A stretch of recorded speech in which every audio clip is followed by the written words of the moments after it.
No eyewitnesses saw Timothy McVeigh load 2 tons of fertilizer-based explosives into a rental truck, drive to Oklahoma City, and detonate the bomb at the federal courthouse, killing 168 people. And yet a jury was able to conclude beyond a reasonable doubt that he had committed the worst act of domestic terrorism in United States history. Why? Because of circumstantial evidence. Things like a motel bill, a taxi receipt, a bill from a Chinese restaurant, and a truck key.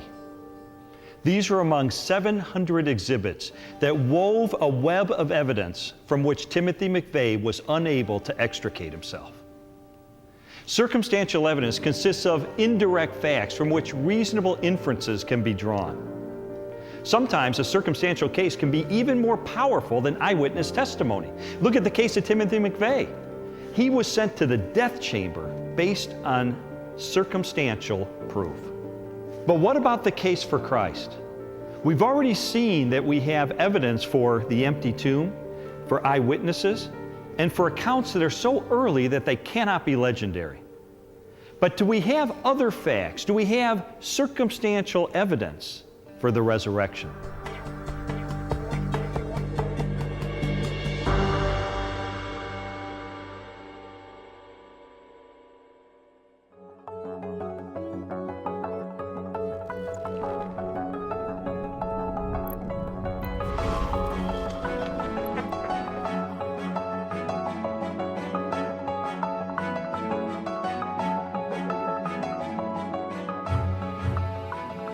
So we have the empty tomb, we have the eyewitnesses, we have the early accounts.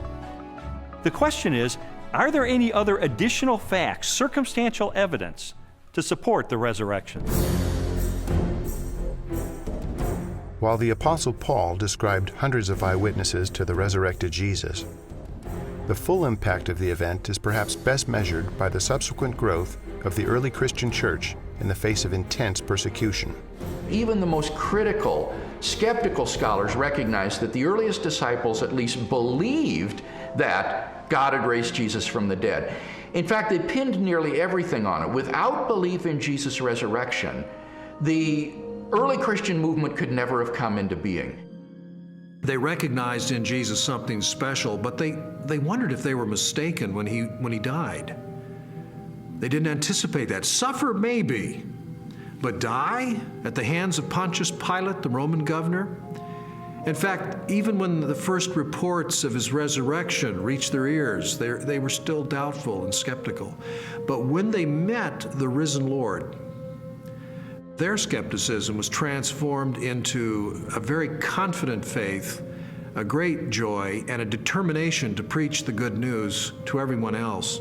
And I think that's the part that's awfully hard to refute, because we have this turnabout, this transformation of a discouraged and bewildered following on the basis of the good news. Somehow you have to explain the explosion from scared followers who run away to let's worship him, let's sing to him, let's pray to him. If there was no resurrection, and more to the point, if there was no resurrection appearances of Jesus, to those who doubted and were discouraged and denied and betrayed Jesus, we would not be sitting here talking about this today. Other messianic figures had risen in the past, had claimed to be somebody, and had been suppressed and killed by the Romans. Yet no movement arose around those dead messiahs. But these disciples of Jesus were willing to go to the ends of the earth proclaiming the gospel message. Were willing to suffer and die for that. The transformation from a bunch of defeated cowards to boldly, fearlessly proclaiming the gospel, even to the point of death, to me confirms that something happened on that first Easter morning. I have worked much harder, been in prison more frequently, been flogged more severely, and been exposed to death again and again. 2 Corinthians 11:23. After Jesus' crucifixion, the disciples lived lives of hardship for 20, 30, 40 years, suffered greatly in their ministries, and eventually suffered martyrdom and execution without recanting for their belief that they had seen Jesus risen from the dead. I mean, what were they gaining? Were they becoming rich? They're running around the countryside. They're, in some cases, abandoning their family for periods of time so they can preach. What they got for their efforts is death, in many cases. You also have to remember that the disciples died not just for something they believed was true. They died for something they actually saw with their own eyes. It's much more difficult to explain that away than it is for someone who dies for a belief and they're sincerely wrong. I came across a bit of evidence I really found fascinating. James was a half-brother of Jesus, and he was not a believer in Jesus during Jesus' lifetime, but he later died the death of a martyr as a leader of the local church. In a similar way, Saul of Tarsus was a persecutor of Christians, and yet he later becomes the Apostle Paul, this incredible missionary. So I had to ask myself, what led to this radical transformation of these skeptics? Sometimes people will come to believe something they wish to be true. If you believe hard enough that a person is loving and kind, you can talk yourself into believing that, even though the person is not loving and kind. It's very, very difficult, however, to explain people coming to believe something that they're actually standing against. Now, in the case of James and Paul, they did not believe in Jesus before his crucifixion.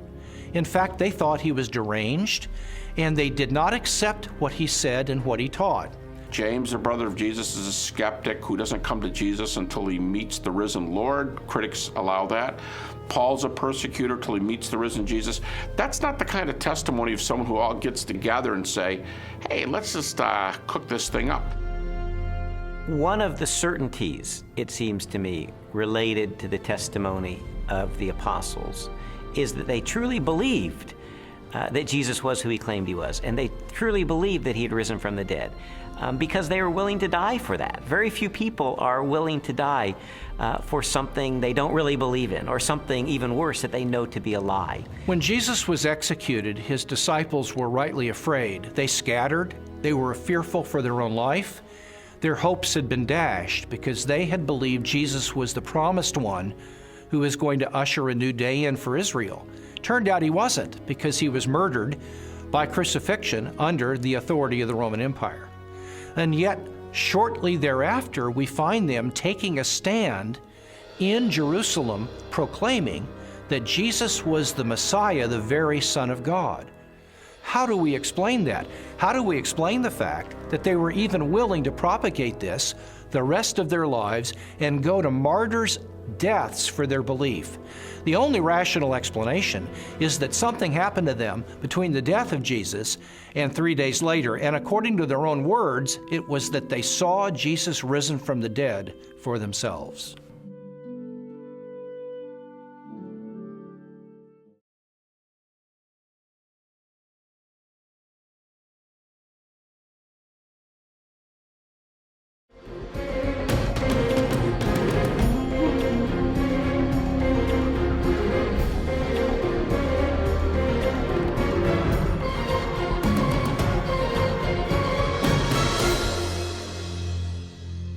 The evidence accumulated over time until November the 8th of 1981, which is sort of when I reached a critical mass. I remember going alone in my room, and I took a yellow legal pad and put a line down the middle, and on one side I started to list all of the evidence I had encountered for Jesus Christ being the Son of God, and on the other side all the negative evidence against that. And I wrote page after page, and finally I put my pen down and I said, wait a minute. In light of this avalanche of evidence pointing toward the truth of Christianity, it would require more faith for me to maintain my atheism than to become a follower of Jesus Christ. And so that's the moment that I decided, consistent with the evidence, the most logical, the most rational step I could take was a step of faith in the same direction the evidence was pointing, and put my trust in Jesus. And after I did that, I thought, maybe Leslie would like to hear about this. I thought it was too good to be true. My heart was pounding. I was in tears. I was so excited. I just threw my arms around him and kissed him and hugged him and told him how I'd been praying and how lots of people had been praying that this day would come. She threw her arms around me and she said, "You hard-hearted son of a Baptist," she said, "I've been telling you this for 2 years. I mean, come on."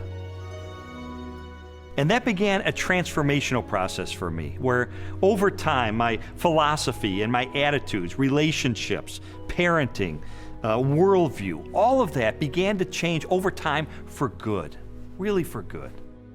When Lee became a Christian, his whole life started to change to the extent that our 5-year-old daughter, who also saw those changes, went to her Sunday school teacher and told her that she wanted Jesus to do in her life what he had done in her daddy's life. Jesus said, "You shall know the truth, and the truth will set you free." And you know, that's my story. It was someone who said, "I'm going to investigate this stuff with an open mind, let it take me wherever the evidence will take me." And what I discovered in the end is Jesus made the claim that he is the truth, that everything hinges on his identity. In fact, everything hinges on the resurrection, because anybody can claim to be the Son of God.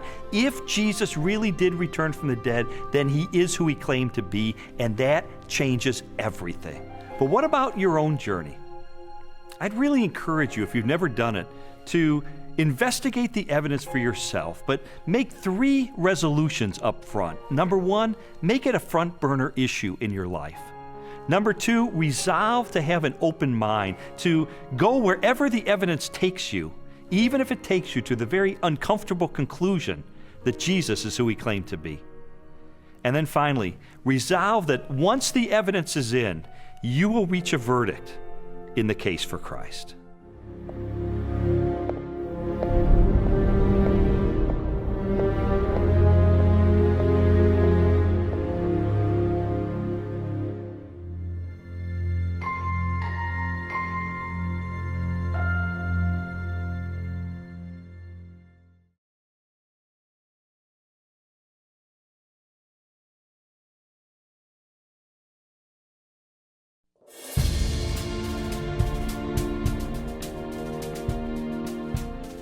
Of all the lawyers who've ever argued a case before a jury, no one has been more successful than Sir Lionel Lutku. As a defense attorney, he won 248 murder trials in a row, either before a jury or on appeal. No wonder the Guinness Book of World Records called him the most successful lawyer in the world. When I was a student at Yale Law School, I would read about Sir Lionel, and I would think, man, he must really be smart. He must really be savvy. He must be able to take what looks like an airtight case against his client and find all of the loopholes in it. More than anybody, he must know what constitutes reliable and persuasive evidence. And all that was true of Sir Lionel, who was knighted twice by Queen Elizabeth and who served as a member of the highest court of his land. And the other reason I admired this guy, because he was an atheist like I was. Until one day someone said, well, Sir Lionel, you're the greatest lawyer in the world. Have you ever taken your monumental legal knowledge and applied it to the historical record for the resurrection of Jesus and come to an informed decision about whether it really occurred? And he said, no, I haven't done that, but I will. And so Sir Lionel spent years of his life doing exactly that, and I will recite to you one sentence that he wrote that summarized his conclusion. He said, I say unequivocally that the evidence for the resurrection of Jesus Christ is so overwhelming that it compels acceptance by proof, which leaves absolutely no room for doubt. This from the greatest lawyer who ever lived. And based on the evidence, Sir Lionel found the verdict for Jesus Christ. And he said, as a result, my life changed 180 degrees for the good. Well, now you're sitting in the jury box. It's time for you to weigh the evidence in the case for Christ. He offers forgiveness and grace and eternal life as a free gift. But it's one you can accept or you can reject. your decision, your verdict. But just know this, I am going to be cheering you on as you personally weigh the evidence in the case for Christ.